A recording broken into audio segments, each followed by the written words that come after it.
Magandang umaga po sa bawat isa sa inyo. Welcome back to our 365 Daily Devotions. Gusto po munang batiin si Ate Janet, Pian, Arlinda, Dark, Carlos, Josie, Francisca, Linda, and Ate Ninita. Hello po sa bawat isa sa inyo. I hope yung mga devotions po natin nagiging pagpapala po sa bawat isa sa atin. Ako po ay lubos na nagpapasalamat sa Diyos kasi yung mga devotions natin ginagamit ng Panginoon upang pagpalain ng marami sa pamagitan ng pagpapalang spiritual. Now, yung pag-aaralan po natin ay patungkol pa rin po sa cultivating a thankful heart. Ang gustong-gusto po ng Diyos yung mga taong mapagpasalamat. At I hope and pray na yung mga puso po natin makultivate, ma-develop, magkaroon ng habit na lagi nagpapasalamat sa Diyos. Now, yung ating talata pong pag-aaralan ay magmumula po sa Psalm 100 verse 4. Sabi po rito, enter His gates with thanksgiving, and His courts with praise. Give thanks to Him. Bless His name. Pumasok kayo sa kanyang templo ng may pagpapasalamat at pagpupuri. Magpasalamat kayo at magpuri sa Kanya. Ito pong salmong ito ay awit ng panghihikayat. It's an invitation to worship God, praise God, and thank God for all His goodness, for His love, for His mercy, for His faithfulness. So, I hope tayo po ay makasama sa imbitasyong ito, no? Sama-sama tayong magpasalamat sa Diyos. Now, yung unang katuruan po natin ay God is pleased with thankful people. Yung Diyos po natutuwa sa mga taong mapagpasalamat. Isipin nyo, again, sabi ko nga, no? Kung yung tayo nga mga tao pag tinulungan natin yung kapwa natin, meron tayong tinulungan, nagsakripisyo para doon sa tao na yun. And after ng lahat ng ginawa natin, binaliwala lang ng tao na yun, di ba? Ang sakit-sakit. Minsan nakakainis. Minsan kapag maliit lang ang naitulong natin, naiinis tayo. Pero pag sobrang laki ng sakripisyo natin, sobrang sakit sa puso, no? Talagang may kurot sa puso After all your sacrifices, binaliwala lang tayo, di ba? I know for sure, no? Marami sa atin nakaka-relate sa gano'n na may taong tinulungan ka, ginawa mo lahat para sa kanya, nagsakripisyo ka, pinaghirapan mo yung mga bagay na tinulong mo sa kanya. Pero later on, parang walang utang na loob, di ba? Sakit-sakit sa ganong sitwasyon. Now, kung tayong mga tao na sasaktan, naiinis sa mga ganong sitwasyon, how much more yung Diyos? No, na pinagpala tayo ng lubos. Lalong-lalo na tayo mga Kristiyano, ibinigay pa si Kristo para sa atin. Si Kristo, ang tindi ng sakripisyo sa atin, namatay pa doon sa krus ng Kalbaryo sa ikapapatawad ng ating mga kasalanan upang tayo magkaroon ng buhay na walang hanggan. Tiniis niya yung koronang tinik, yung pagdura sa kanya ng mga sundalo, pagsuntok sa kanya, pagbambo sa kanya ng mga pamalo, paglalatigo sa kanyang likod, na halos maubos na yung balat niya sa likod at laman niya sa likod, pinasay niya yung krus at doon pinako siya at namatay. Napakatinding sakripisyo. Pero madalas nakakalimutan natin yon at nawawalan tayo ng sense ng utang na loob sa Panginoong Jesucristo na parang taken for granted yung ginawa ni Jesus, no? Nawawala na yung pagiging grateful and thankful sa pagpapala ng Panginoon. Sa lahat ng pagpapala na ginawa niya, higit sa lahat, of course, yung ginawa ng Panginoong Jesucristo dun sa krus. Ang Panginoong Jesucristo may pinagaling 10 may ketongin. Yung 9 hindi nagpasalamat sa kanya. Isa bumalik, tuwan-tuwa, nagpapasalamat, nagpupuri sa Diyos. At yung tao na yan, Samaritan. So, isipin niyo po, no? 10 yung pinagaling, 9 yung hindi nagpasalamat. So, tandaan po natin, God is pleased with thankful people. Natutuwa ang Diyos, sumasaya ang Diyos, nalulugod ang Diyos sa mga taong nagpapasalamat sa Kanya. Number 2 po, thankfulness recognizes God's character. Kapag ikaw ay mapagpasalamat, yung puso mo talagang punong-puno ng pagpapasalamat, pagpupuri sa Diyos, basically ang ginagawa mo, nire-recognize mo yung character ng Diyos. Tingnan niyo po yung verse 5 nitong Psalm 100. Sabi po dito, verse 4, enter his gates with thanksgiving and his courts with praise. Give thanks to him, bless his name. Paulit-ulit sinasabi, praise the Lord, give thanks to him. Anong dahilan? Sabi po rito sa verse 5, for the Lord is good. Character ng Diyos yun. Sapagkat ang Diyos ay mabuti. His steadfast love endures forever. Yung kanyang pag-ibig hindi nagmamaliw.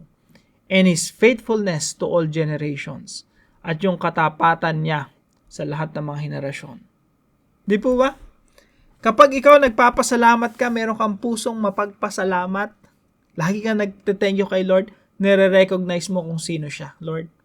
Kaya ako kasi hindi ka naman nagpapasalamat sa Panginoon kung hindi mo nare-recognize kung sino siya. Kaya ako nagpapasalamat kasi, Lord, mabuti ka. Lord, kayo yung Diyos na umibig sa akin. Lord, kayo yung tapat sa akin. Kaya po ako nagpapasalamat sa inyo. So, thankfulness recognizes God's character. And by the way, pag lagi ka nagpapasalamat sa Diyos na makapangyarihan sa lahat, yung mga problema mo lumiliit.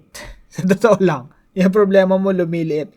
Imbis na malaking, isipin nyo pag ikaw may problema ka, sobrang laki ng problema mo, lapit ka sa Diyos, magsimula ka sa pagpapasalamat. Lord, thank you. Because your love endures forever. Thank you, Lord God, because you are good. Ikaw, Diyos na mabuti. Ikaw yung makapangyarihan sa lahat. Ikaw yung tapat. So, paano ka naging tapat sa panahon nila Moses, nila Abraham? Ganun ka pa rin katapat ngayon sa akin. Tignan mo yun, nakikita mo yung kadakilaan ng Diyos, kakapasalamat mo sa Kanya. Yung problema mo, yung alalahanin mo, lumiliit ng lumiliit. Totoo po yan. Thankfulness recognizes God's character. Pangatlo po, a thankful heart can be cultivated. No, kung tayo po hindi mapagpasalamat, no, lagi tayong negatibo sa mga nangyayari. Alam niyo yung meron ka namang positive na pwedeng makita pero nandun ka sa side ng negative. Sometimes maganda yung kapag ka critical, no, na i-correct mo yung mga mali. Pero pag puro ganun na lang, ang pangit din Nakikita mo puro negatibo, puro pangit, kung ano yung masama, doon ka nakafocus. Mawawala yung kaligayahan sa puso mo. So, a thankful heart can be cultivated, yung pusong mapagpasalamat. Kasi pag mapagpasalamat yung puso mo, grateful, masaya, kontento ka satisfied ka So, yan po ay nakukultivate. Kumbaga, naiaayos. Kung ikaw ay bugnutin, kapatid, pwede mong ayusin yan, no? Sa biyaya ng Panginoon. Hingi mo sa Lord yung thankful heart, yung pusong mapagpasalamat. So again, ito po ay nade-develop, nakukultivate, and I hope by the end of this series, no, lahat tayo nakultivate natin yung ating puso na lagi nagpapasalamat sa ating Diyos. So, God is pleased with thankful people. That's number 1. Number 2, thankfulness recognizes God's character. That's number 2. And number 3 po, a thankful heart can be cultivated. Pwede pong ma-develop yan. Now, tanong po, how to cultivate a thankful heart? Paano nga na ba natin ma-develop yung pusong mapagpasalamat? Now, ilang mga practical lang po na kaparaanan. No? Number 1, count God's blessings. Kung gusto mo, isulat mo, i-journal mo, araw-araw, isulat mo yung blessings ng Lord sa buhay mo. Maganda yon, no? Ako dati meron akong calendar, kahit isa lang may sulat mo, blessing the Lord on that day. Mag-iiba yung attitude mo. Lagi kang conscious sa pagkilos ng Panginoon kasi may isusulat ka, Lord, today, ito po yung blessing na ginawa nyo sa akin. Yung pagkilos nyo sa buhay ko, ito yung pagpapala.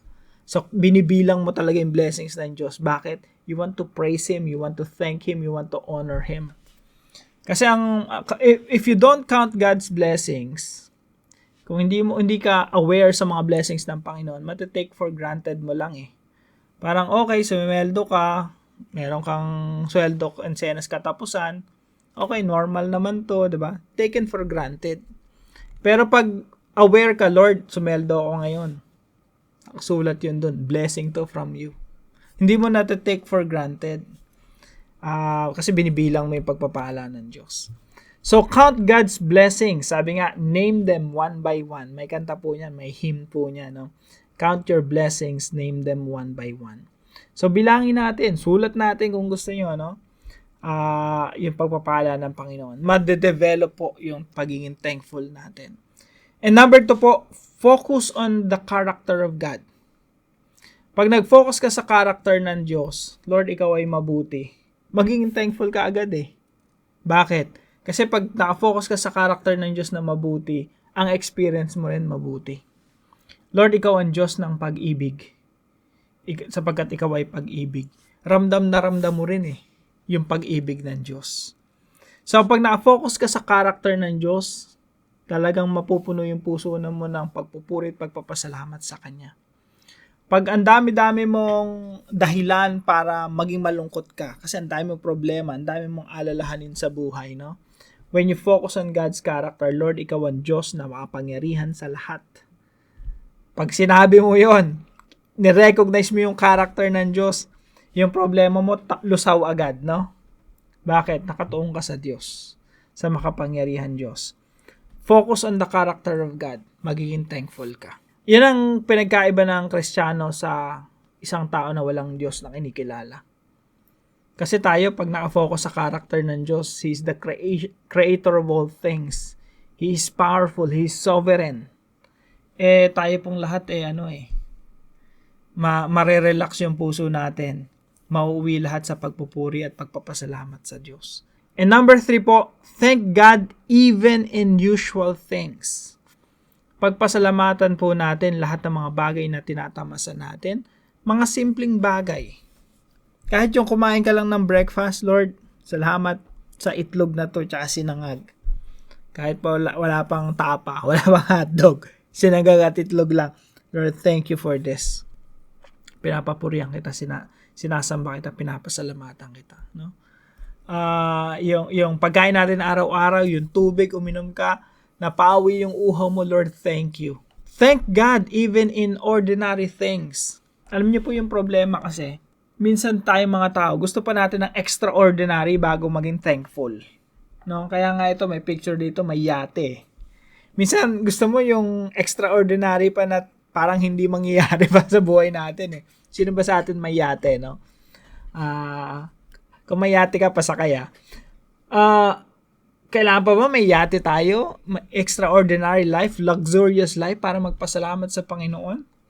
Kailangan ba humihiga ka pa sa pera bago ka maging thankful, mapuno yung puso mo ng pagpapasalamat sa Diyos?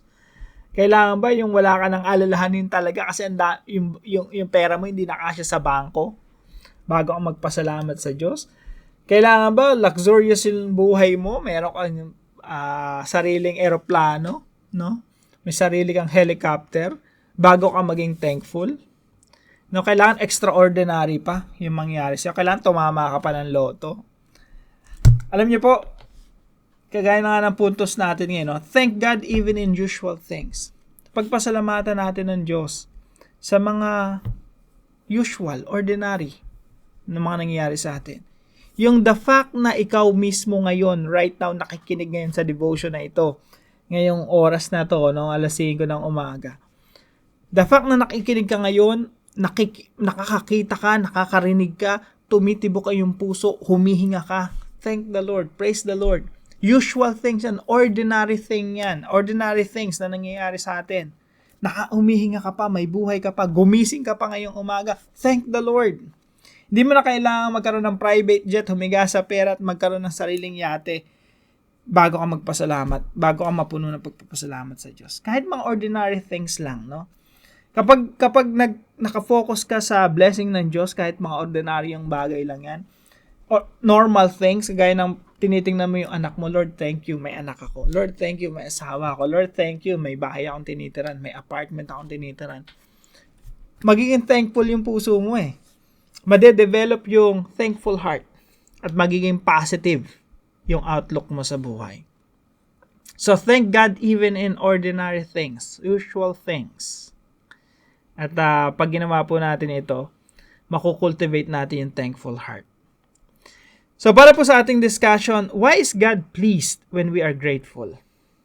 Bakit yung Diyos natin tuwan-tuwa sa atin kapag tayo mapagpasalamat. Sagutin po natin ito sa ating mga discussion groups.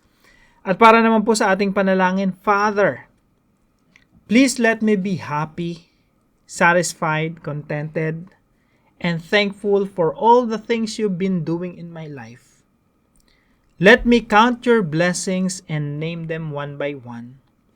Help me focus on your goodness, love, and faithfulness. Let me cultivate a habit of thanking you even for ordinary things. In Jesus' name, Amen and Amen. I hope naging pagpapala po itong devotion natin sa bawat isa. Salamat po sa katuwang natin, si Ma'am Olivia. Thank you very much po sa inyo. Pagpalain kayo ng ating Panginoon. At kung meron po kayo natutunan sa devotion natin na ito, ipalam nyo lang po sa comment section right below this video. And please share this devotion to your family and friends.